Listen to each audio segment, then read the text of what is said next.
playing with purpose. I don't often do this as I teach at other churches. Oftentimes, pastors and leaders will have themes that they want me to teach on. And I hate regurgitated messages.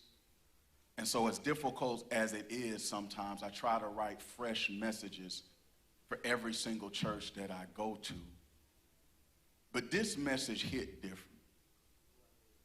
And it lines so perfectly up with what we are talking about in this series, Lead, Love, and Live Like Jesus, that I wanted to teach this message to Chosen. Now, it won't be exactly the same because I try to follow the Holy Spirit while I'm teaching, and so it'll have some nuances. So lean forward and pay attention if you heard it. But I believe that as we go into our 6th year, we're celebrating our 6-year anniversary, the last Saturday in September, that God is beginning to challenge me to lead differently. Anybody that has started anything from scratch is lying if they say they know what they're doing. It's a lie. You may have a vision or some sort of idea of what God is calling you to do, but he never gives you the full vision, because if you have the full vision, it doesn't take faith. And so when we launched Chosen, we were kind of building the plane while we were flying.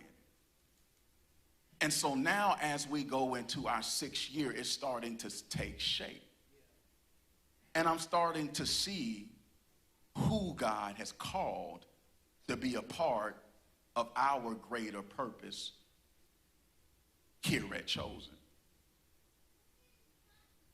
And I see something taking place that if we don't address, will prevent us from maximizing the potential of our purpose here at Chosen.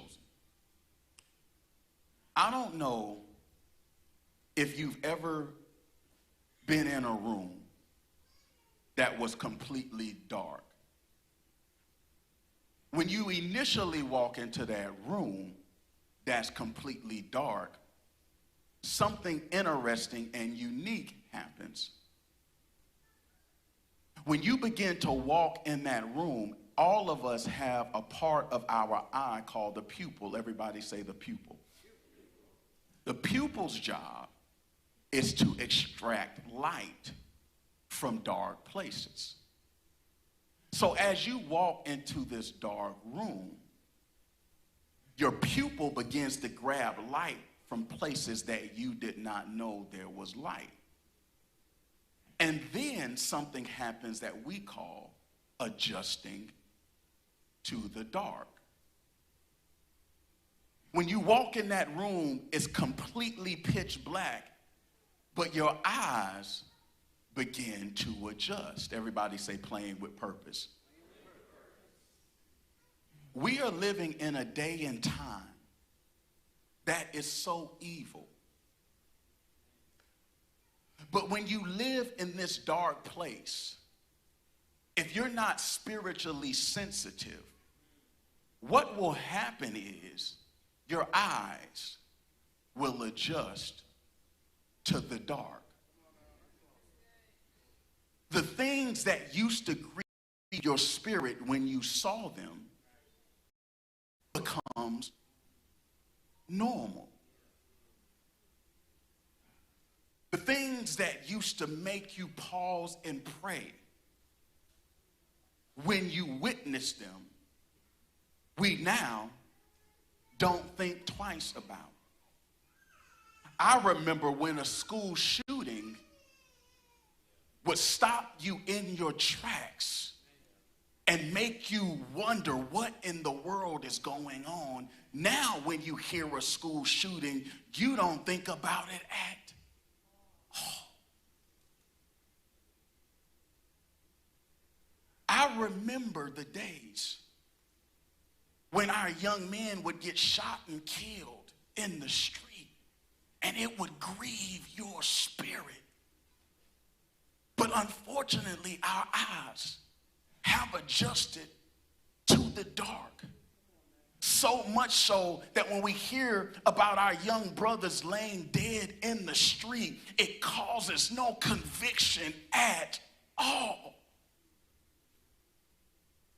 I remember when pastors used to be the most respected leaders in the community, that when we would hear about our pastors falling, when we would hear about our pastors abusing power, or we would hear about our pastors not living faithfully, we would grieve, because we would know that that was not the way God called pastors to lead. But in 2023, it's almost as if we expect them to fall, and when they do, we're not even frustrated. Our eyes have adjusted to the dark. And when eyes adjust to the dark, when things that should grieve your spirit, when things that should convict you, things that should cause you to second guess your lifestyle, things that should cause you to second guess your daily habits, when darkness becomes light, you in trouble.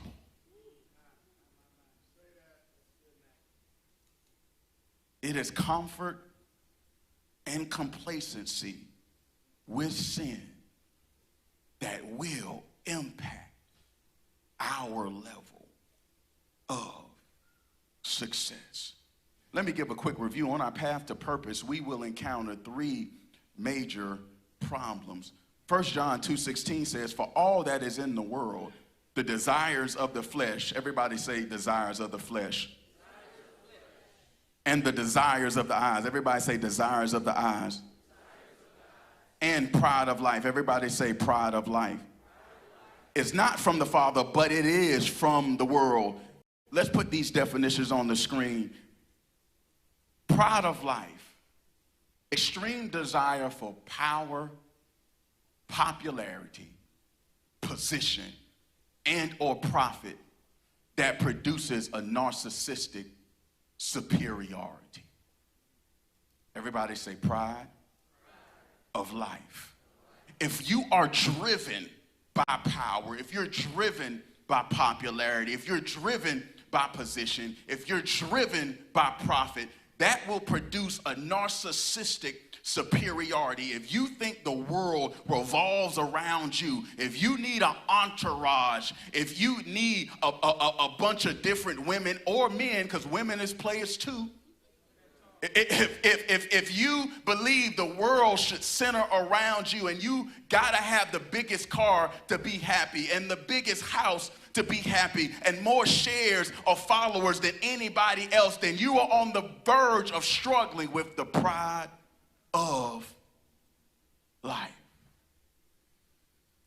The lust of the flesh. The lust of the flesh is an intense longing to fulfill unhealthy physical desires that lead to addiction and other dangerous lifestyle habits. Everybody say the lust of the flesh. And the lust of the eyes.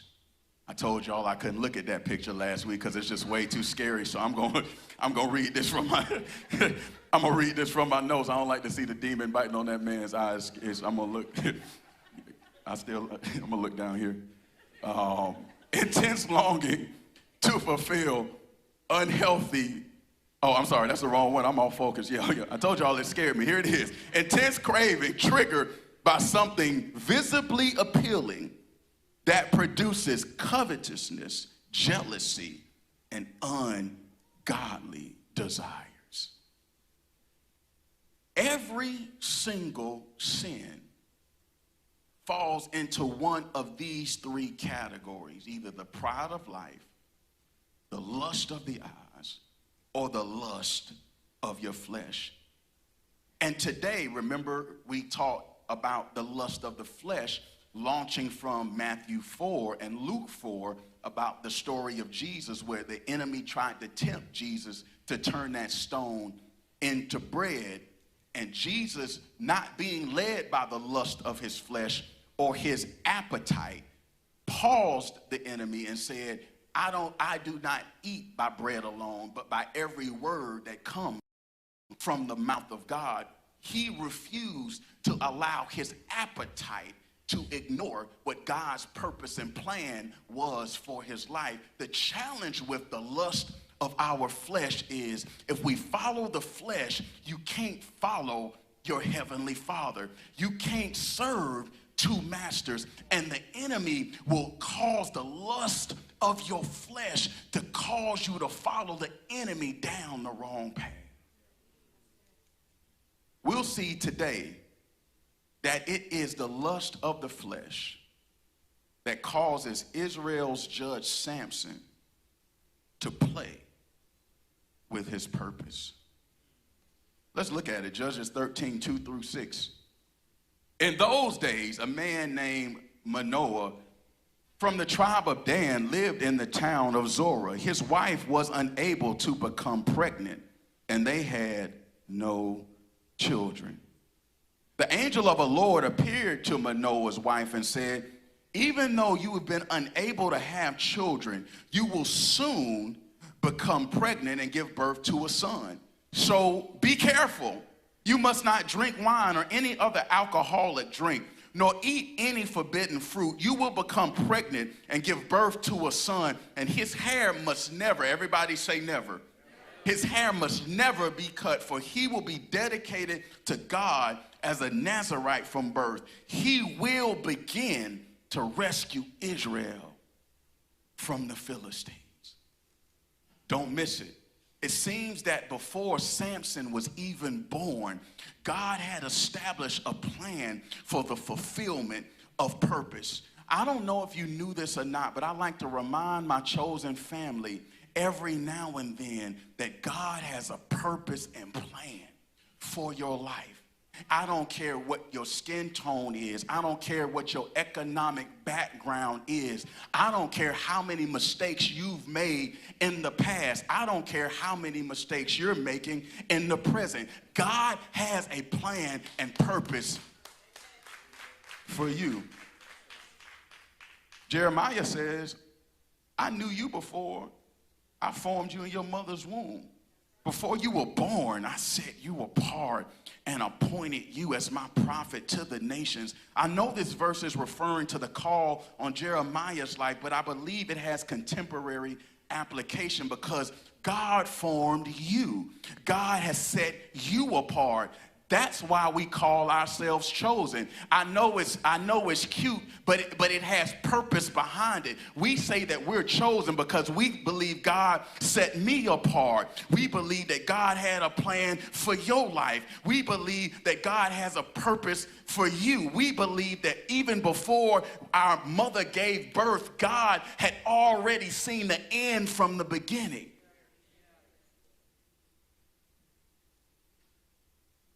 How else can you explain growing up in the household that you grew up in, but you still sitting here in your right mind? How else can you explain your brothers and sisters are in jail? Some of them are addicted to drugs, yet you have the wherewithal to come in on a Saturday night of all nights and give God praise. How else can you explain your healthy and happy marriage when nobody else in your family has ever been married without divorce? How else can you explain your six-figure salary and everybody in your family comes to you to borrow money? Yes, I know it aggravates you, but I'd much rather be the one loaning than the one that has to ask. How else can we explain the favor on our lives when some of us were in jail cells and now we stunting on folks. How else can we explain when we were younger having to walk to school when the bottom of our feet used to get wet and our closets are full of Jordans and red bottoms? I hope you don't think that it was you who pulled yourself up by your own bootstraps. That's why I love the song that we sang, everybody that has breath ought to praise the Lord, because there is nothing that you could have done to get yourself in the destiny that God has you living in. Oh, y'all way too quiet. There is nothing you could have done to turn that pain into purpose. That was God choosing you. You ought to give him praise because you're chosen. That was God pulling you out of the pain of your past and giving you a peace that passes all understanding. God pulling you up.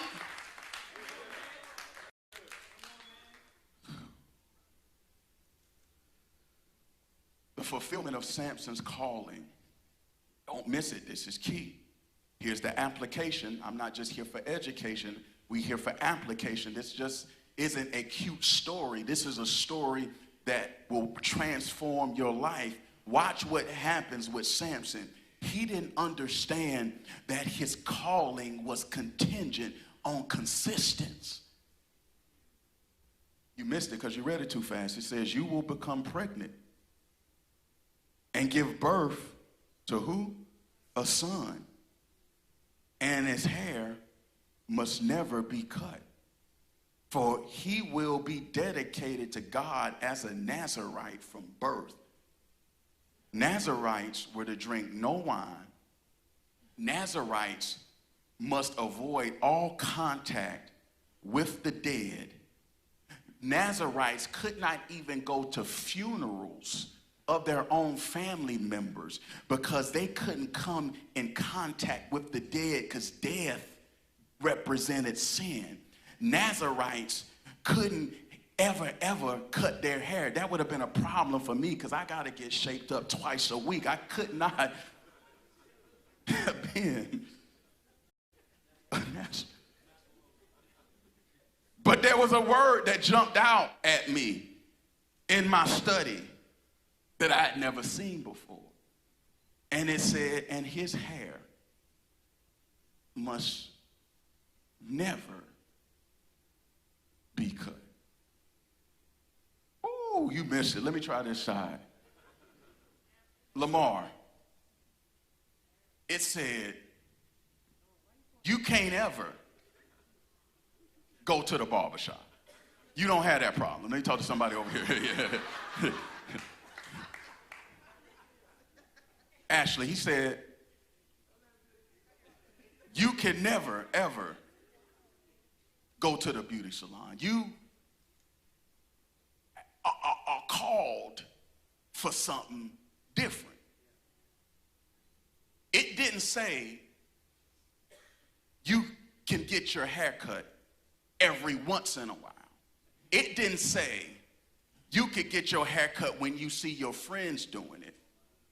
It said, if you want to walk out your calling, if you want to do what God has created you to do, you better never do that. I know we believe that God is a God of grace, and he is, but don't miss it. There are some decisions that can delete destiny. Oh, I knew it would be quiet. He says, don't you ever think about doing that. He says, that has no grace. That what you won't rebound from. There are some decisions that can delete destiny. He says, don't you ever let a razor cut your head. You need to understand what God's never list is for you. There are some places you should never go. There are some people you should never kick it with. There are some clubs you should never step foot in. There are some, let me help you. It's not just about commitment. because he says you can never do this. It's about consistency. Most of us don't have a problem with commitment. It's easy for us to say what it is we want to do, but watch it. He said you never need to get your hair cut. What that means is purpose is not in the commitment. Purpose is in the consistency. The reason that some of us don't have any money is because we can't consistently save. The reason some of us are still struggling with our health is because we go on diets instead of having lifestyle changes. We can't consistently eat right and work out. The reason that some of us can't get to the place that God has purposed for us is because we don't have a never list.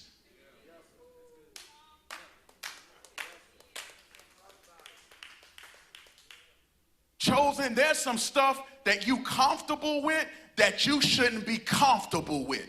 There's some stuff that you're doing that should be on your never list.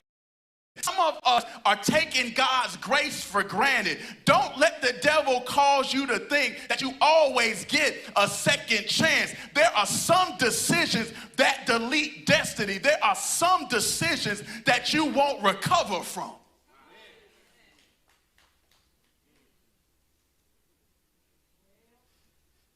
Some folk are playing with purpose. I'll never forget the story, all young adults, all eyes on me, of the basketball player Len Bias. Len Bias was the second overall draft pick. Some thought that Len Bias had the potential to be better than Michael Jordan. And after the draft, he was selected number 2 to the Boston Celtics. His homeboys decided that they ought to celebrate. And they decided to give him some drugs. And he's celebrating what God had done in his life with doing drugs. And the drug sent him into an overdose. And Len Bias lost his life shortly after being drafted number 2 in the NBA draft. I don't say that to scare you. I say that to say there's some decisions that are so dangerous. There are some things that we should really think twice about. You don't know what's in that blunt. I know they told you it was weed, but were you there when they were rolling it up? I told my young queen going to college, I don't care how handsome he is. Don't you let any man buy you a drink at the bar, because you'll wake up in a house and not even know how you got there. There are some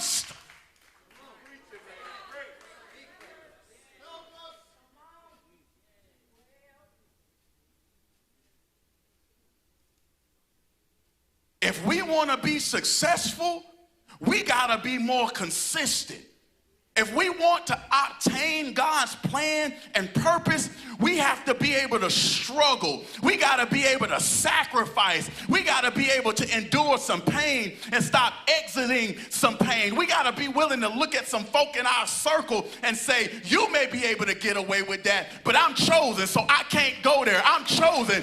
I can't live like that. I'm chosen. I can't date like that. Some of us have to understand that we have a calling, and when you call, there's some stuff you got to cut out.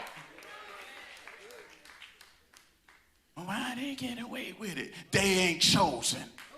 Why they can do it? They don't have the calling that you have.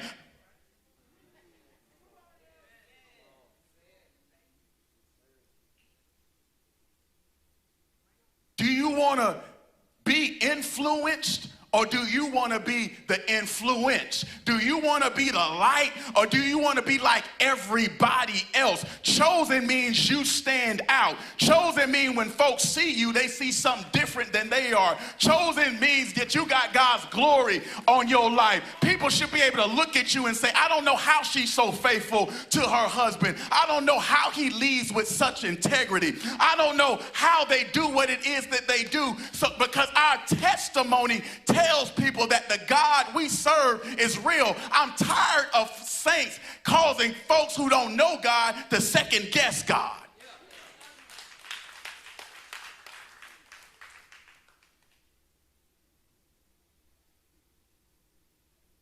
we have to be consistent. Let me help you. It takes years to become an overnight success. You don't blow up, you build up. You take your time. You do the same thing every day.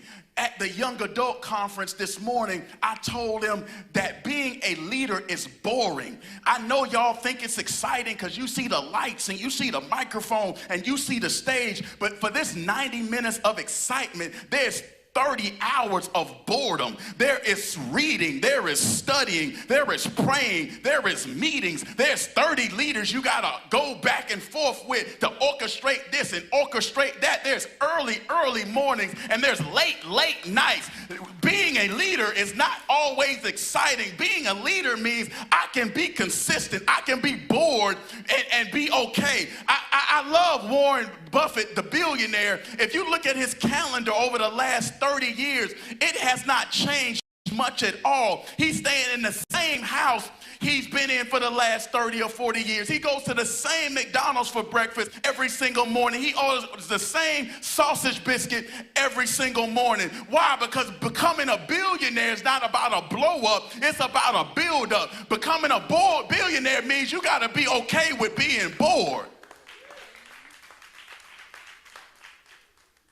You thought when you started that business you were going to blow up overnight? Sorry, Sam Walton went broke 7 times before he founded Walmart, and you ready to give up already, and it's just been a week.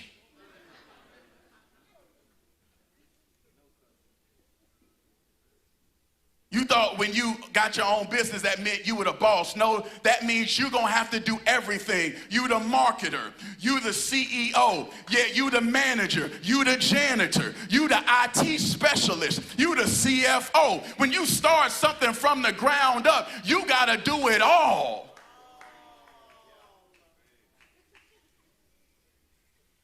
Come on now, consistency is the key. Watch this. Samson wasn't committed. Instead of living the way God called Samson to live, it seems his focus was only fulfilling the lust of his flesh. Judges 14 says, one day when Samson was in Timnah, one of the Philistine women caught his eye. His father and mother objected. Isn't there even one woman in our tribe or among all the Israelites you could marry? They asked. Why must you go to the pagan Philistines to find a wife? This verse is not about racism. It was about Samson's parents trying to get him not to be unequally yoked. They didn't want him not to marry a Philistine because she was of a different race. He didn't want her to marry a Philistine because Philistines worship multiple gods. But Samson told his father, get her for me. She looks good. Daddy, she fine. I don't care who she worshiped.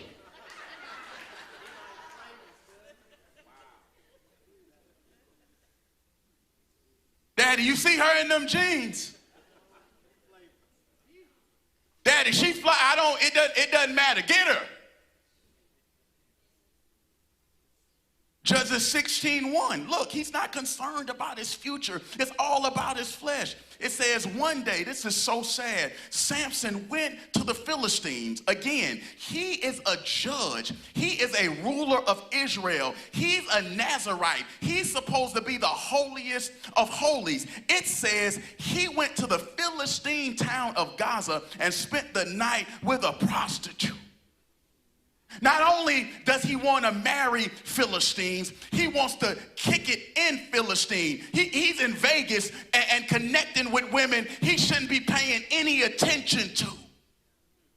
He's not fighting against the enemy. He is in cahoots with the enemy. How do we think we're going to accomplish purpose if you on the same team as the enemy? How do we think we're really going to maximize God's potential in our marriage, God's potential in our money, God's potential in our ministry if we follow the enemy's guidance versus God's guidance? Judges 16:4 says, sometime later, Samson fell in love with a woman named Delilah, who lived in the valley of Sorek. We talked a little bit about Delilah, but y'all don't remember what I say, so I'm going to rewind and repeat it. Samson keeps playing. He's supposed to deliver his people from bondage. But he keeps dabbling with sin. And if you play with the enemy long enough, you'll meet your Delilah. Delilah is a type of a sin that causes a stronghold. Yeah, Delilah may or may not be a woman. Delilah may or may not be a man. Delilah could be the bottle. Delilah could be a blunt. Delilah could be overspending. Delilah could be your anger. Delilah could be your unforgiveness. Here's the thing. There are things in our life that if we do not submit them to God, those things will trap us. Those things will cause us to miss God's plan. Those things will cause us to miss his purpose. Keep playing with sin and you'll meet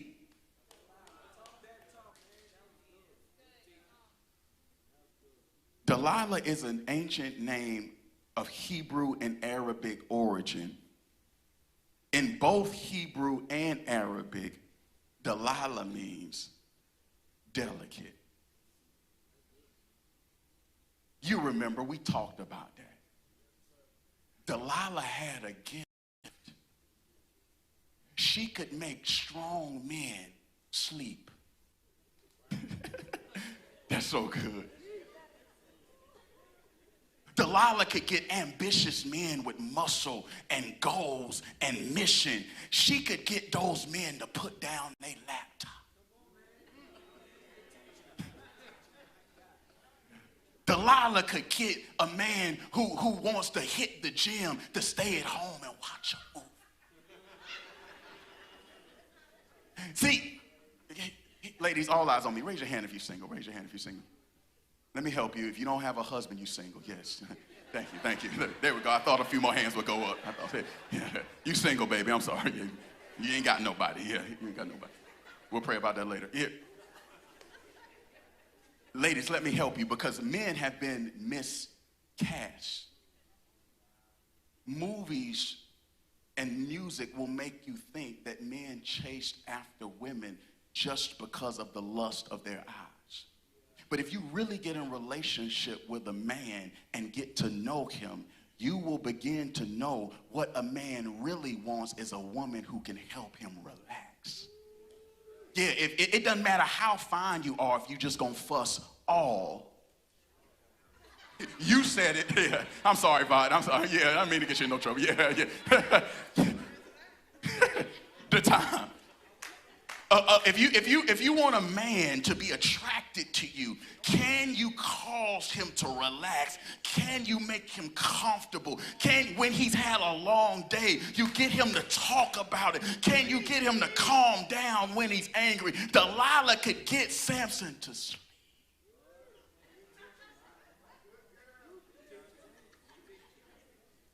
Delilah was delicate.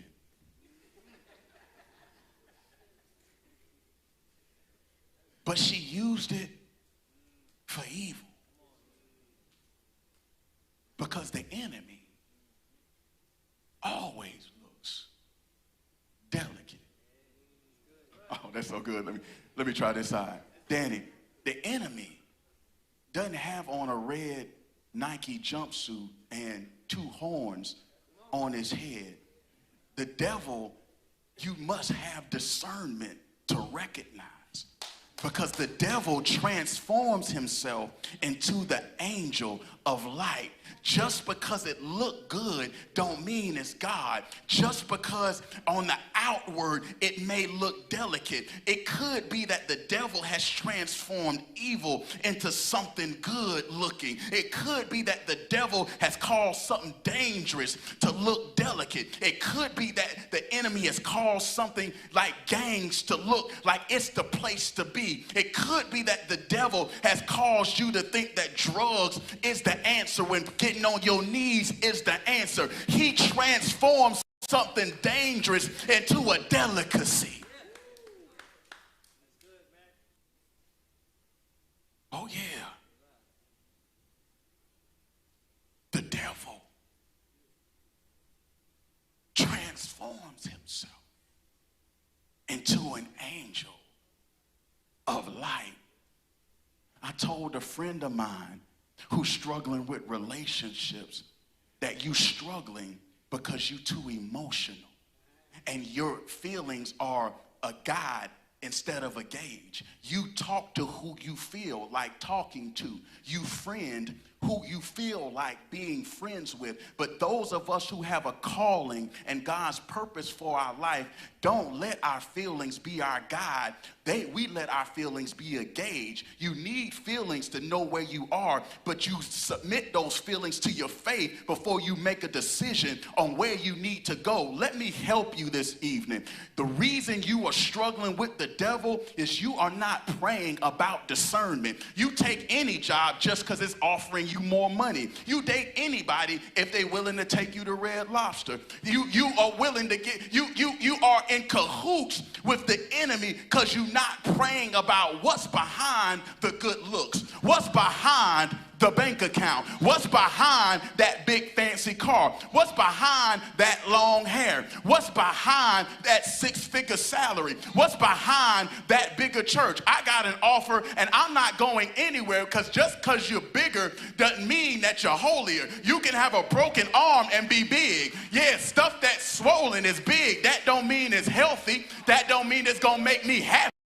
That doesn't mean it's going to help me be holier. I'm not looking at the outward appearance. I'm looking at the inward appearance. And when stuff comes your way, you need to start praying, God, is this your will? God, is this person meant to be in my circle during this season? God, is this job just more money, but it's going to take me away from my family?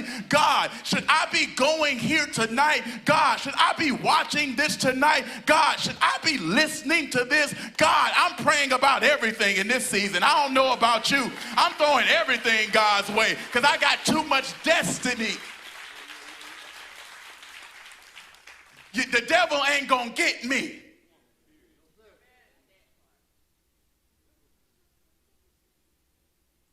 Samson, because he was led by his flesh, had no discernment.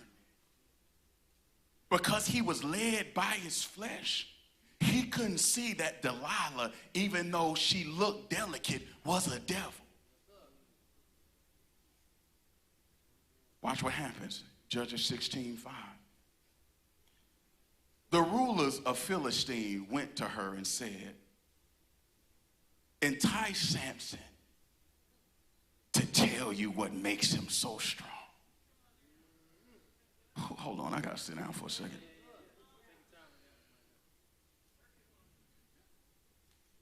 The enemy has been watching. And if we're not praying, if we're not consistent with our community at Chosen, and consistent with our prayer life, and consistent with our calling, he's watching what we're doing so he can use it against us.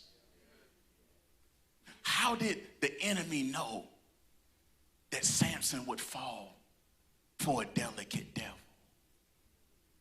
Because they heard what he was doing with the prostitute. So they knew his weakness. Judges 16:18-20 said Delilah realized He had finally told her the truth. Let me explain what happens. They enticed Delilah for 1,100 pieces of silver a piece. Judas went cheap, y'all. He betrayed Jesus for 30 pieces of silver. Delilah said, I want 1,100 pieces of silver from all y'all. Yes, businesswoman. Yeah.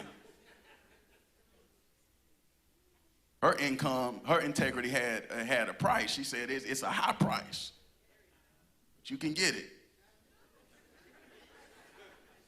And she said to Samson, tell me where you get your strength. And Samson's silly behind is playing with purpose.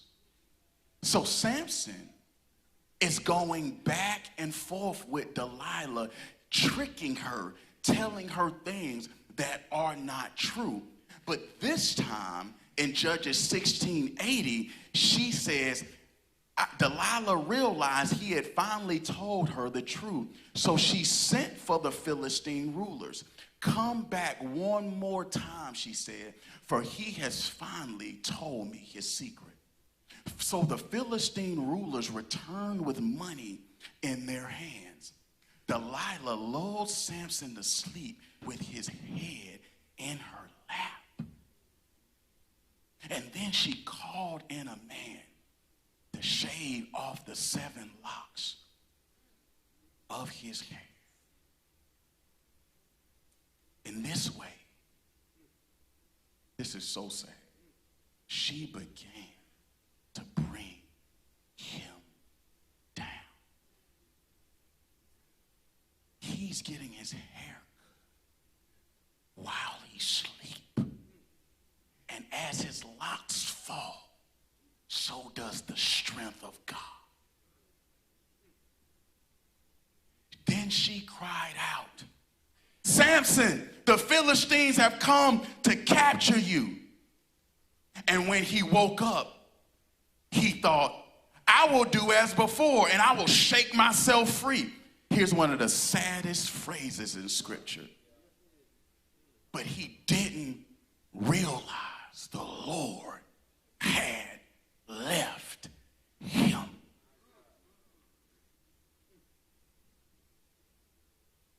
We are in a bad place, family, when we can play with purpose so long that we don't even recognize when the favor of God has fallen off our life.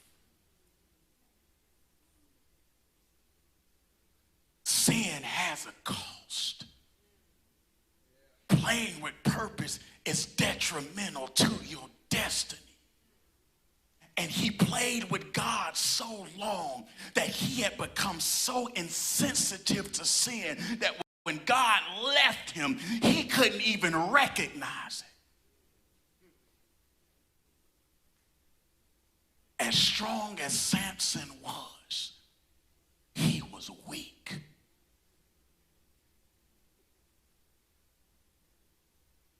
Y'all have heard me say it before, and I'm so serious. It doesn't matter what we have if we don't have God.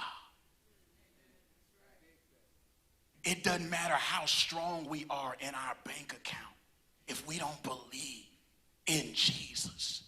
It doesn't matter how strong we are in our body if we have an unspiritual mind.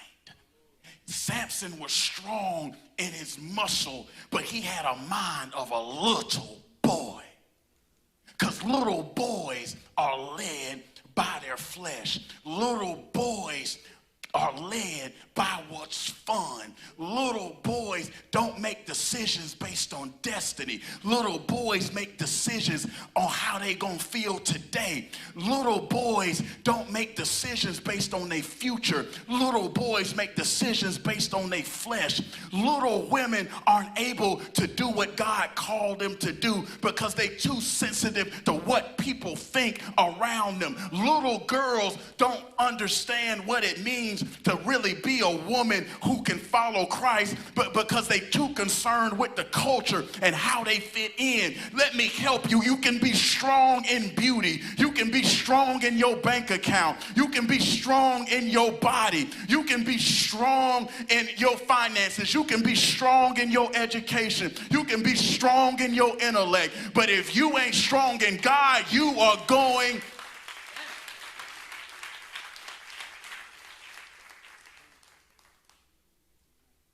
That's why I tell you, don't be so busy that you can't be dedicated to your devotion. Don't tell me you have too much going on to worship God one time a week. Don't tell me that you too busy to be in a relationship that's devoted to Jesus Christ. If you that busy, you don't have enough going on. What I meant by that is people can be so busy that it keeps them from what they really ought to be doing. If you so busy that you can't be devoted to God, then you don't have the right stuff going on. Because what I've learned is when I submit my plans to God, he helps me scale. When I submit my plans to God, he helps me get more done in less time. How else could he say you will mount up with wings like an eagle, and you will run and not get weary, and you will walk and not faint? I must not be expending my own energy if I can run and not get weary. I must not be expending my own energy if I can walk and not get faint. I'm not spending my energy, I'm expending God's. And when I submit my plan to God, he does all the work. When I submit my plans to God, he does the heavy lifting. Is there anybody that can testify? When I submitted my plans to God, I had time for God. When I submitted my will to God, nothing got in the way. You running on a treadmill. You the busiest person and you broke. How is that? How you got so much going on and you don't have any help doing it? Let me help you. If you that busy, you ain't doing what God called you to do. Samson was so distracted by his flesh that he couldn't get traction. He was so distracted by his feelings and his emotions that every time it was time for him to level up, lost it, because all the enemy had to do was put somebody fine on his path and he would forget about his purpose.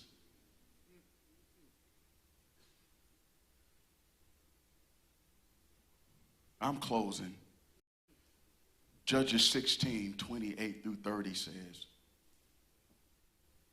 after he was captured by the Philistines, they made him a slave and they gouged his eyes out. And the man that was the strongest man to ever touch the planet was a toy to the Philistines. And they would bring him out to make sport of him. And verse 28 says, then Samson prayed to the Lord. Sovereign Lord, verse 28, remember me again. Come here, come here, come here. Don't miss this. Don't miss it. You can read through Samson's entire story, Nate, and you don't see him pray until, I could preach that for 20 minutes, but I'm going to let you go.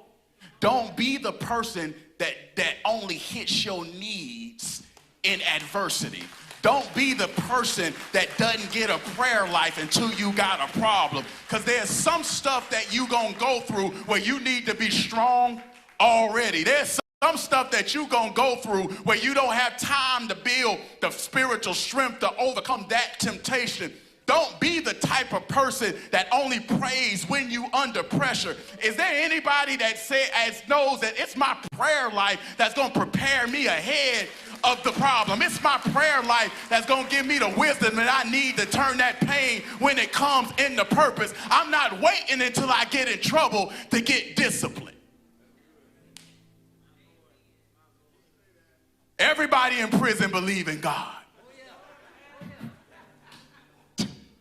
They as holy as they can be behind them bars. Why? Because they are captive, and there's not as many distractions. Well, depending on what prison you're at, but y'all understand what I'm saying.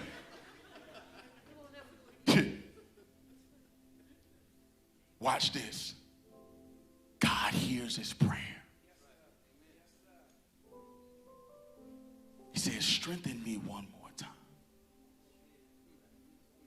With one blow, let me pay back the Philistines for the loss of my 2 eyes. Then Samson put his hands on the 2 center pillars that held up the temple, pushing against them with both hands. He prayed, let me die with the Philistines. And the temple crashed down on the Philistine rulers and all the people. So he killed more people when he died than he did during his entire time. I've heard preachers try to preach this as if that was a victory for Samson.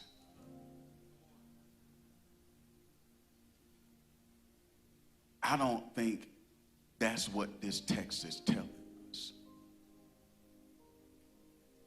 It's a shame that he killed more people in this one moment than he did his entire life.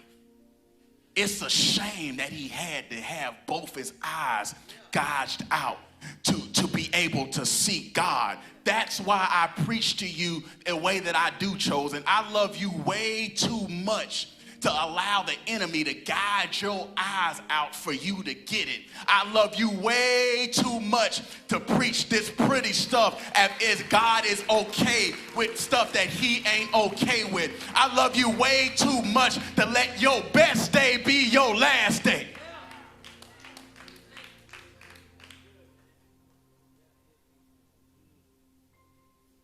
I'm not trying to die with the enemy. I'm trying to take the enemy out and enjoy my spoils. I'm trying to take the enemy out and have the happiest and healthiest marriage I've ever had. I'm trying to take the enemy out and have the healthiest mindset that I ever had. I don't know about you. I'm trying to take the enemy out and blow this business up. I'm trying to take the enemy out and have me a nice vacation every now and again. I'm trying to take the enemy out and have more salvations in our 6th year than we had years 1 through 5. I'm trying to enjoy my life. I'm trying to live and maximize my purpose. And for that to happen, I can't be playing with it.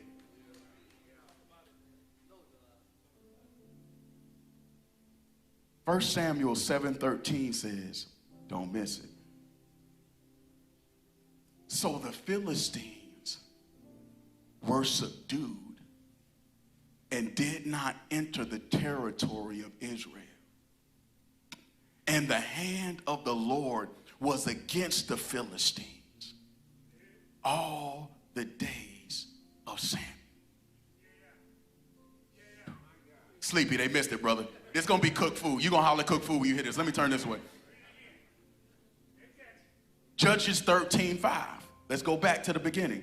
You will become pregnant and give birth to a son, and his hair must be cut, for he will be dedicated to God and as a Nazirite from birth. He will begin to rescue Israel from the Philistines. Oh, this is so good. Savion, young king, hear this. 1 Samuel 7:13. This is after Judges, by the way. So the Philistines were subdued and did not enter the territory of Israel. And the hand of the Lord, you're going to lose your mind when you get it. Y'all slow, but you're worth waiting on. Was against the Philistine. Oh, y'all get, watch this, watch this. Judges 13:5. He will begin to rescue Israel from the Philistines. Here's what I'm prophesying over our church family. Nobody will complete our calling. Nobody is going to do what God called and created us to do. We're not just going to begin the work. We're going to end the work. Oh, am I the only one excited about that? God is not going to call anybody to finish what I started here at Chosen. And ain't nobody going to call anybody else to finish what God started here through us in the CSRA. Oh, every husband ought to stand up and say, ain't nobody going to finish my family. I'm taking this thing all the way home. You can put that divorce paperwork up because ain't nobody raising my kids.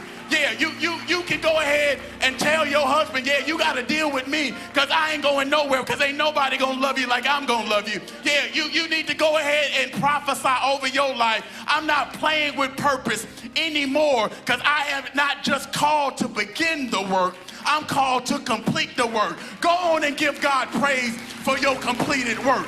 Go on and give God praise for your completed season. Go on and give God praise for your completed marriage. Go on and give God praise for your completed teenagers who gonna walk in holiness and honor God, even though they may not be doing it today. Go ahead and praise God for your completed ministry where lives are gonna be continue to transform. God, you're not calling no Samuel to finish what you call me to start. I wish somebody would try to finish my work. I love you, but we ain't gonna be praising God together and you shouting about something you got from me.